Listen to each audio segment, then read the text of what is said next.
այսօր մենք արդեն իրավունք չունենք Միացյալ Նահանգները եւ Եվրոպան միացնել մի ճամբարի մեջ արևմուտքանունից տակ եւ քաղաքականությունը Միացյալ Նահանգների ուղղությամբ եւ Եվրոպայի համընկնել եւ ասել դա ուղղությունները նույնն են, այդպես չի։ Հայաստանը կանգնած ալնելու ընտրությունների արչեւ Միացյալ Նահանգների հետ թե Եվրոպայի հետ, ցավոք սրտի։ Այսօր մենք Եվրոպայի հետ չենք, որովհետեւ նույն խաղաղության խորհրդի մեջ Եվրոպան չի մտել, հասկանալով դա ինչա,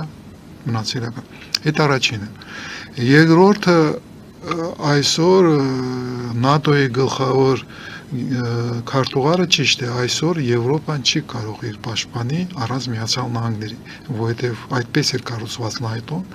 այդտեղ Միացյալ Նահանգները ունեին գորիզային դեր եւ ազդեցություն եւ մի օրում դա դու չես կարող փոխել։ Պետք չմոռանալ, որ ամեն ինչը Թրամփը եկել իշխանության ընդամենը մի տարի առաջ եւ Եվրոպան հիմա է բացահայտում իր համար, որ Միացյալ Նահանգները արդեն վստահելի դաշնակից չեն։